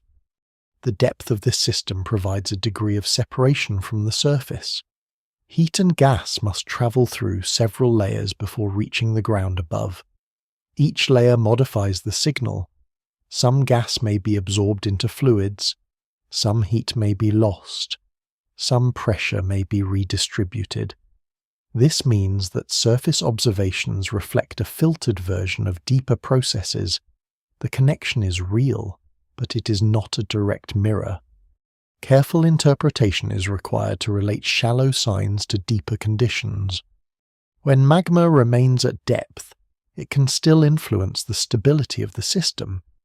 Heat weakens rock over time, making it more ductile. Ductile rock can deform without breaking suddenly. This behavior contrasts with the brittle upper crust, where earthquakes occur. The transition between brittle and ductile behavior lies at intermediate depth. The deeper magmatic system contributes to this transition by maintaining high temperatures. The result is a layered crust where different types of deformation occur at different depths. The possibility of magma movement is always considered in volcanic regions. Movement does not occur constantly, and it may be limited or absent during many periods of unrest. When magma does move, it can change stress in surrounding rock, influence gas release, and alter deformation patterns. At Campi Flegrei, observations indicate that much of the recent unrest can be explained without requiring magma to rise into the shallow crust. However, the deeper system remains the source of heat and gas, and it is part of the long-term evolution of the caldera. The deeper magmatic region also carries the memory of past eruptions. Over thousands of years, magma has risen, erupted, cooled, and been replaced. The current system is shaped by these earlier events. Residual heat, remaining melt, and stored gas all contribute to present conditions. The structure of the crust, including faults and altered layers, has been influenced by this history. The deeper system is therefore both an active source and a record of previous activity. Scientific monitoring aims to detect any changes that might indicate a shift in the behavior of this deeper source. Changes in gas composition, especially increases in certain components that are more directly linked to magma, can provide clues. Variations in seismic wave speed or patterns may also suggest changes in temperature or melt distribution. These signals are studied alongside shallow observations to build a consistent picture of the system. In the inward progression of Campi Flegrei, the magmatic depth represents the origin of heat and gas that sustain all layers above. It is not always moving toward eruption, but it remains active in a broader sense. Its presence explains why the hydrothermal system persists, why gases continue to rise, and why the ground responds over time.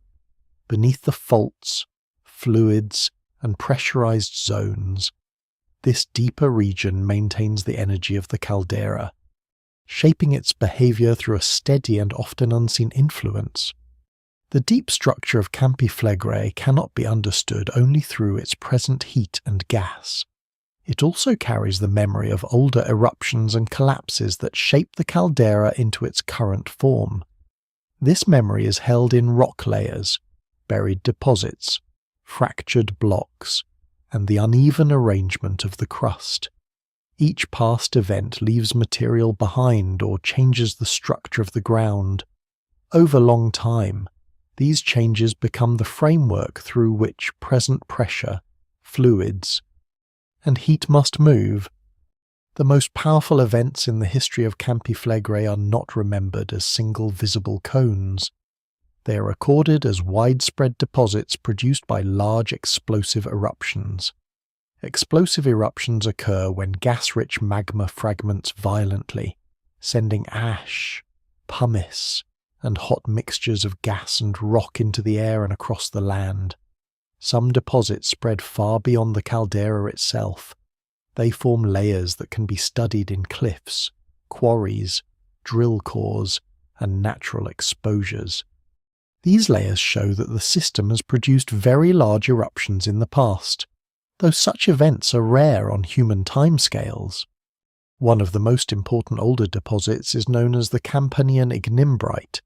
An ignimbrite is a rock formed from hot flows of gas, ash, and volcanic fragments that move across the ground during an explosive eruption. The Campanian ignimbrite is linked to a major eruption tens of thousands of years ago.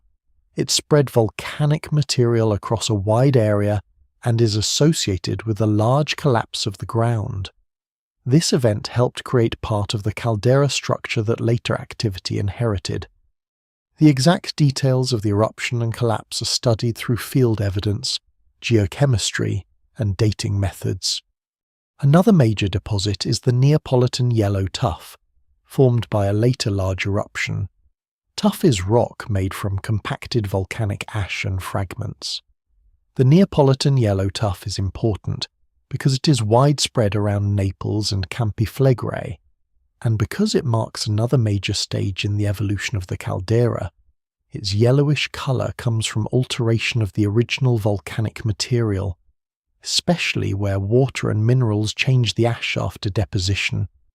This deposit has also been used as a building stone, linking geological history with human construction in the region. These large eruptions changed the underground system. When large amounts of magma erupted, the crust above the emptied or partly emptied reservoir lost support. Blocks of ground subsided along faults, forming or enlarging the caldera. The collapse was not necessarily uniform. Some blocks dropped more than others. Some faults opened or shifted. Some areas were later filled by new deposits. This left a complicated structure of buried steps, basins, and broken zones. Present-day Campi Flegrei rests on this inherited architecture. After major collapse, volcanic activity did not stop. Smaller eruptions occurred within the caldera, building cones, craters, and layers across the floor. These later events filled parts of the depression and modified its shape. Some eruptions were explosive, producing ash and pumice. Others were more limited in area. Each event added new material and created new pathways or barriers. Over time, the caldera became a patchwork of deposits from different ages, each with its own strength. Permeability and chemical character. The memory of past eruptions is also stored in the chemistry of volcanic rocks. Different layers contain minerals and glass that reveal the composition of the magma from which they formed. By studying these compositions, scientists learn how magma evolved beneath the caldera. They can identify changes in temperature, crystallization, gas content, and mixing between different magmas. These chemical records do not describe the present directly, but they show the kinds of processes that have operated in the system over time. Dating methods help place these deposits in sequence. Some methods use radioactive decay in minerals. Others use the relationship between layers, where younger deposits rest above older ones unless the sequence has been disturbed. Establishing the timing of eruptions allows scientists to reconstruct how the caldera developed. The record shows long intervals of quiet or limited activity, interrupted by more energetic phases. This pattern is common in complex volcanic systems, where the absence of eruption does not mean the absence of heat or internal change. The older collapse structures continue to influence current behavior. Faults formed during past subsidence may still act as pathways for fluids and gas. Basins filled with softer deposits may deform differently from stronger surrounding rock. Layers of tuff, ash, and altered material may trap fluids or guide their movement. The present hydrothermal system does not exist in new, untouched rock. It circulates through a crust already shaped by ancient explosions, collapses, and later eruptions.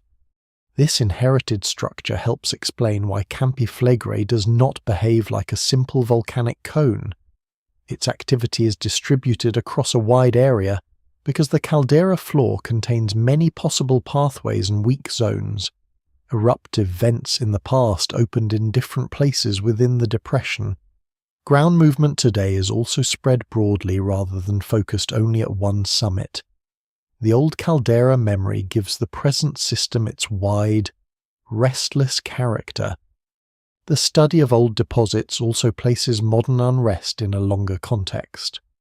Recent uplift, earthquakes, and gas emissions occur within a system that has produced both small and large events in the past. This history does not allow exact prediction of future behavior. It does show the range of processes that the system is capable of producing. Scientists use this record to understand hazards, not by assuming a repeat of one past event, but by identifying possible patterns and constraints. Ancient eruptions also affected the surrounding environment. Ash layers changed soils, hot flows reshaped land surfaces, deposits filled valleys and created new ground. Later erosion cut into these deposits, exposing them for study. Human settlement eventually developed on top of many of these layers, sometimes using them as resources. In this way, the caldera memory is not only underground, it appears in building stone, quarry walls, road cuts, and slopes around the bay. Within the inward path of Campi Flegrei, the memory of the caldera lies deeper than present measurements but remains active in meaning. It is the structural and material inheritance that controls how the modern system responds. The old eruptions are over, yet their deposits, faults, and collapse blocks still shape pathways for heat, gas, water, and stress. The present volcano is therefore built inside its own history, with every current signal moving through a crust arranged by events from long before the present towns and instruments existed. Inside the inherited structure of Campi Flegrei, the present system holds a slow balance between heat, fluids, gas, rock strength, and pressure. This balance is not fixed. It changes as deeper gases rise, as water circulates, as minerals seal or open pathways, and as the crust bends under stress. The inner caldera behaves as a connected system, but not as a simple one. Each part affects the others through gradual physical and chemical processes. Heat changes water, water changes rock. Gas changes pressure, pressure changes stress, stress changes fractures, fractures change the movement of fluids and gas. The strength of the rock is central to this balance. Rock near the surface is cooler and more brittle, so it can break and produce earthquakes. Deeper rock is hotter and may deform more slowly without sudden fracture. Between these levels, the crust passes through changing conditions. Some layers resist pressure strongly, while others are weakened by heat, alteration, or old fractures. This uneven strength controls how pressure is stored and released. A strong layer may hold pressure beneath it. A weak layer may bend, crack, or allow fluids to pass. Heat works quietly through this structure. It does not need to appear at the surface as glowing lava to be important. It changes the physical state of the underground system by warming fluids, softening some rocks, and driving chemical reactions. Hot water can dissolve minerals from one place and deposit them in another. These deposits may seal cracks and reduce flow. Later stress may break the seal, reopening the path. The system therefore shifts between restriction and release, sometimes slowly, sometimes in pulses measured by instruments. Water brings mobility to the system. Without water, heat would move mostly by conduction, passing slowly through solid rock. With water, heat can be carried more actively through circulation. Groundwater entering from above becomes part of the volcanic system as it warms and reacts with gases. It can move through pores and fractures, rise as steam, or become trapped under less permeable layers. The same water that helps release heat can also contribute to pressure when confined. Its behavior depends on temperature, depth, and the openness of pathways. Gas adds another form of pressure. Carbon dioxide and sulfur-bearing gases can rise from deeper regions and enter the hydrothermal system.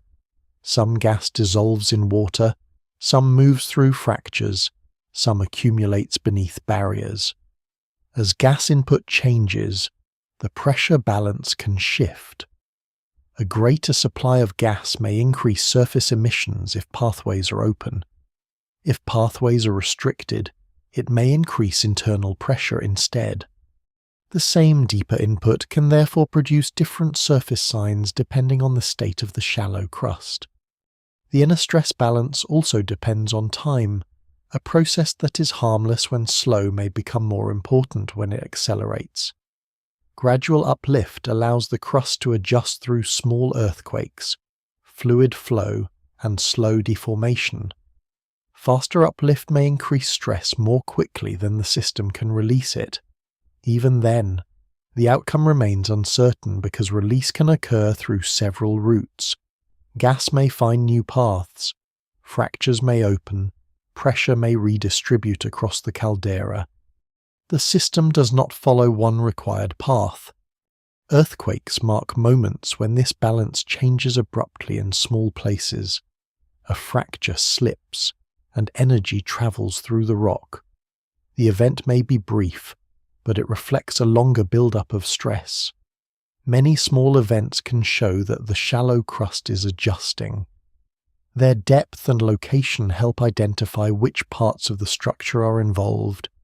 If earthquakes concentrate near pressurized zones, they may reflect the response of brittle rock to fluid movement. If they align with older faults, they may show reactivation of inherited weakness. Ground deformation shows the broader expression of the same balance. When pressure rises below, the surface may lift. When pressure decreases or redistributes, uplift may slow or reverse. The shape of deformation reflects the location and geometry of the source, but it also reflects the way the crust transmits force. A fractured, layered caldera does not respond like a uniform block. Some areas may move more easily, while others resist. The surface pattern is therefore a filtered record of inner pressure. Chemical signals add another dimension. A change in gas composition may indicate a change in deeper input, boiling conditions, or reactions in the hydrothermal layer. Temperature changes may show altered flow paths or pressure conditions. These signals are important because they come from materials moving through the system, not only from the motion of rock. They show how the inner balance includes both solid and fluid behavior. The chemistry is part of the mechanics. Because chemical alteration can weaken rock, seal pathways, or change how pressure is transmitted. The balance is also affected by the caldera's shape. The old collapse structure creates boundaries and weak zones that guide stress. A pressure increase beneath the central area may be distributed along faults and layers left by older events. The crust remembers its earlier breaks. These breaks influence where new movement occurs. In this way, the present stress field is built on the old caldera memory, with ancient structures shaping modern responses. Observations indicate that Campi Flegrei has entered periods of unrest in which uplift, earthquakes, and gas emissions increase together. It remains uncertain how each period will evolve before it happens, because the system can release pressure in different ways. Some unrest may remain non-eruptive, some may intensify and require stronger safety measures. The scientific task is to follow the balance as it changes, using every available signal without treating any single signal as complete by itself. This inner region is therefore a place of slow contest rather than simple motion. Heat pushes the system toward change. Rock strength resists, fluids transmit pressure, gas expands and moves, faults open, close, or slip. Minerals seal paths and later break. The surface above records only part of this activity through uplift, shaking, heat, and gas. Beneath it, the balance continues within fractured stone, neither silent nor openly eruptive, but active in the measured way of a volcanic caldera. Near the center of understanding Campi Flegrei, monitoring brings separate signals into one careful pattern. No single instrument can describe the whole caldera. A seismometer records shaking, but not gas chemistry. A satellite measures ground motion, but not the temperature of a fumarole. A gas sensor measures changing emissions, but not the depth of an earthquake. Each instrument sees one part of the system. The inner task is to compare them, align them in time. and ask what shared physical process can explain their combined behavior. Seismic monitoring forms one part of this work. Instruments across the caldera record small earthquakes as they occur. The data show where fractures slip, how deep the events are, and whether activity forms clusters or swarms. Scientists examine whether earthquakes concentrate near known faults, hydrothermal areas, or zones of strongest uplift. They also study how earthquake numbers change through time. A rise in small events may show that the brittle crust is adjusting to increasing stress. A change in depth may suggest that a different layer of the system is involved. Ground deformation monitoring provides the broad shape of pressure change. Satellite radar, global navigation satellite system stations, and tilt meters track the lifting, lowering, and bending of the surface. These measurements show whether the caldera is inflating, whether motion is slowing, and where the strongest movement occurs. When deformation data are compared with earthquake locations, the relationship between pressure and rock failure becomes clearer. If the ground rises while earthquakes cluster in a certain zone, that zone may be responding to stress from the same pressure source. Gas monitoring adds a chemical view of the underground system. Fumaroles and diffuse soil emissions release gases that have moved through hot rock, water, and fractures. Scientists measure the amount of gas, the proportions of different gases, and changes in temperature. Carbon dioxide is important because it can rise from deeper sources. Sulfur compounds can show reactions involving hot fluids and magmatic gases. When gas composition changes at the same time as deformation or seismicity, the evidence may point to a change in pressure, heat, or deeper gas supply. Temperature measurements also matter. A warmer vent, a change in soil heat flow, or a shift in the boiling conditions of shallow fluids can indicate that pathways or pressures are changing. Temperature alone can be influenced by weather and surface conditions, so it is not read in isolation. Its meaning strengthens when it matches changes in gas, uplift, and earthquakes. In this way, each signal checks the others. Agreement among several signals gives a more stable interpretation than one signal by itself. Monitoring also depends on timescale. Some changes happen over minutes or hours, such as a small earthquake swarm. Others unfold over weeks, months, or years, such as gradual uplift. Gas chemistry may shift in pulses or trends. Scientists place all data on a timeline to see which changes begin first and which follow. If uplift starts before increased seismicity, one interpretation may be favored. If gas changes appear before deformation accelerates, another process may be considered. The order of events is part of the evidence.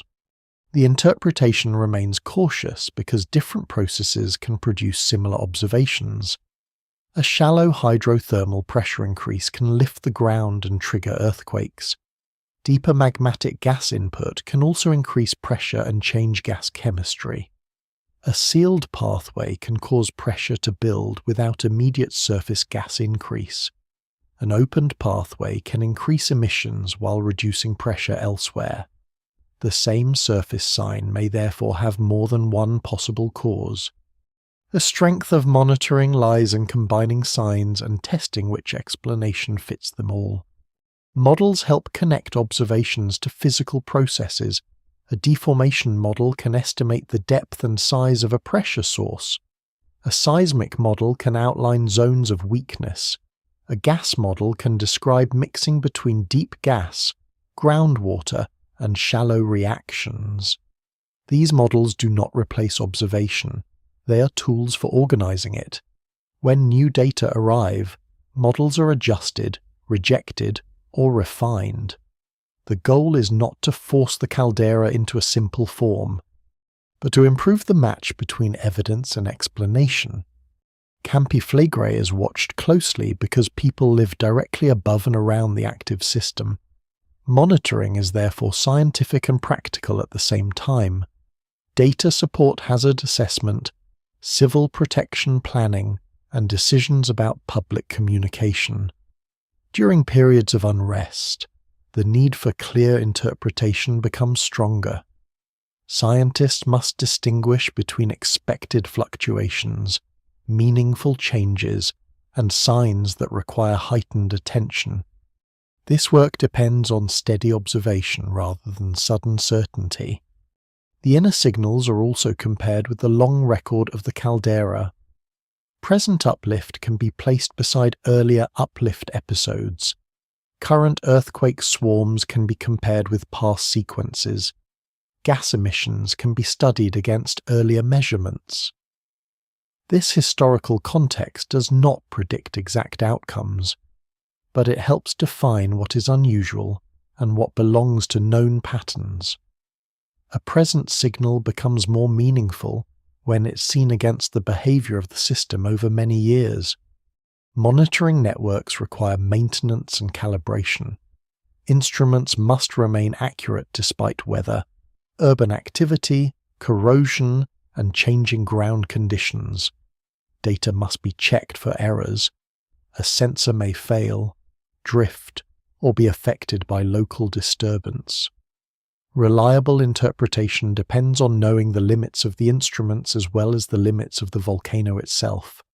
The work is patient, repetitive, and necessary. The central value of monitoring is not that it removes uncertainty. It reduces uncertainty by showing how the system changes. Observations indicate where the ground moves, where rock breaks, where gas rises, and how heat reaches the surface. It remains uncertain in many cases which exact pathway pressure will take next. This uncertainty is not a failure of science. It reflects the complexity of a fractured, heated, water-rich caldera. In the inner region of interpretation, Campi Flegrei becomes a pattern of linked signals. The ground lifts, the rocks tremble, gases change, and heat flows through shallow pathways. Each signal is partial. Together, they describe the state of the system more clearly than any single measurement can. Monitoring listens to the caldera in many ways at once, turning movement, chemistry, and heat into a careful record of present unrest. At the innermost part of the topic lies uncertainty, not as emptiness, but as the measured limit of what can be known before events unfold. Campi Flegrei is observed by modern instruments, studied through old deposits, and interpreted through models of heat, gas, water, pressure, and rock strength. These tools make the system far clearer than it once was. They show that the ground is moving, that earthquakes occur in the shallow crust, that gases rise through the hydrothermal system, and that deeper heat remains present beneath the caldera. Yet they do not turn the future into a fixed path. Volcanic prediction is difficult because an active system can change direction. Pressure may build and then release through gas pathways. Uplift may continue for a time and then slow. Earthquake swarms may increase as rock adjusts, then decline without eruption. A hydrothermal system may absorb or redistribute pressure. Deeper gas input may change surface chemistry without magma reaching shallow levels. These possible outcomes are not guesses. They are based on observed behavior in volcanic systems and on the known history of Campi Flegrei. The difficulty lies in knowing which path will dominate before it is complete. Scientists distinguish between unrest and eruption. Unrest means that a volcano is showing signs of change, such as deformation, seismicity, gas changes, or heat changes. Eruption means that magma, ash, gas, or fragmented material reaches the surface through a vent. Campi Flegrei has experienced unrest many times without eruption during the period of modern observation.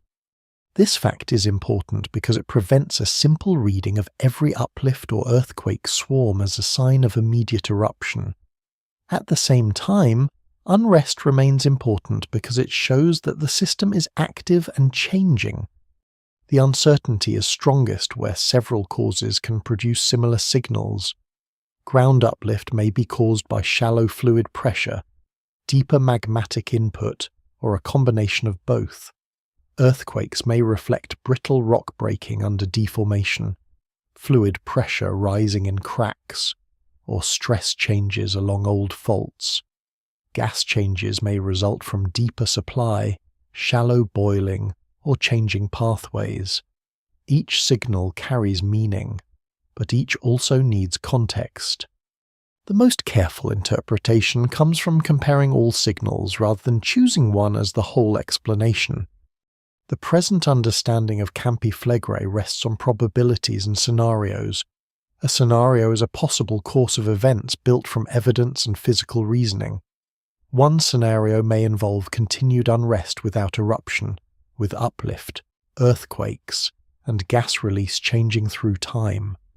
Another may involve stronger unrest that requires increased safety measures. A less common but more serious scenario would involve magma reaching the surface and producing an eruption. The existence of these scenarios does not mean that each is equally likely at a given moment. Their likelihood changes as new data are collected. The size and location of any future eruption remain uncertain unless magma begins to define a pathway. Past eruptions occurred in different parts of the caldera, showing that the system does not have a single fixed vent.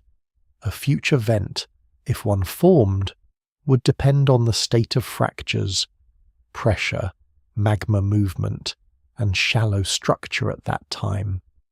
This is one reason monitoring focuses not only on whether unrest is occurring, but also on where the signals are concentrated. Location matters because the caldera is broad and inhabited. The scale of possible activity also varies. Campi Flegrae has produced very large eruptions in the distant past, but most volcanic systems spend much of their time in smaller events or non-eruptive unrest. The past shows capability, not certainty. A large ancient eruption does not mean a similar event is expected during present unrest. Scientific consensus treats such history as part of hazard assessment, while avoiding direct prediction from scale alone. What is known is that the system can produce a range of behavior. What remains uncertain is where any current phase will settle within that range. Civil protection decisions must work within this uncertainty. Waiting for perfect certainty is not possible, because volcanic systems do not provide it. Acting without evidence is also not appropriate. Monitoring allows authorities to adjust levels of attention as conditions change. This may involve public information, evacuation planning, building assessments, access restrictions near hazardous areas, and coordination between scientific institutions and local communities. These actions are based on risk, which combines the chance of an event with its possible consequences. For residents, uncertainty has a human weight. The ground may shake at night, news may report uplift, steam may continue to rise from familiar places. Daily life continues, but awareness increases. Science cannot remove this tension entirely. It can provide clear records, careful explanations, and updated assessments. It can identify what is changing and what is not changing. It can also state when a signal is meaningful without claiming more certainty than the evidence allows. The inner uncertainty of Campi Flegrae is therefore not a blank space.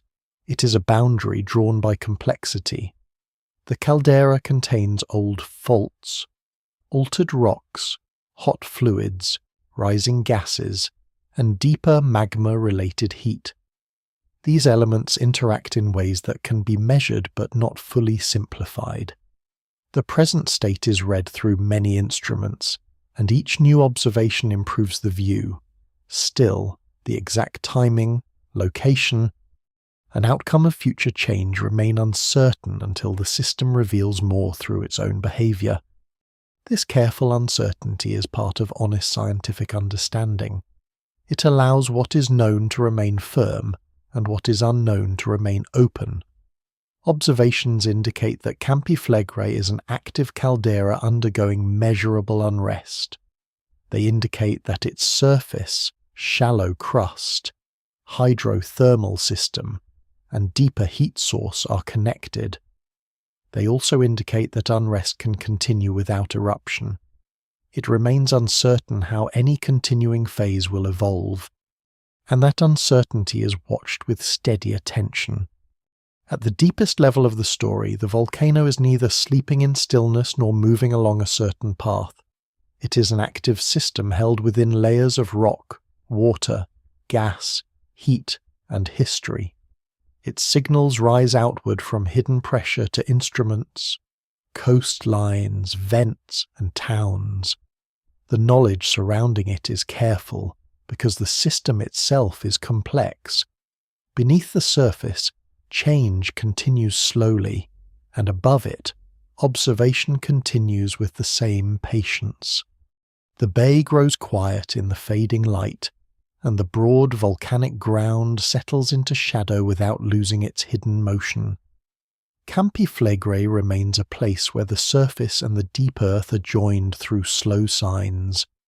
The coast holds its marks of rising and sinking. The towns rest on a floor that has moved before and continues to be measured. Steam rises from warm ground.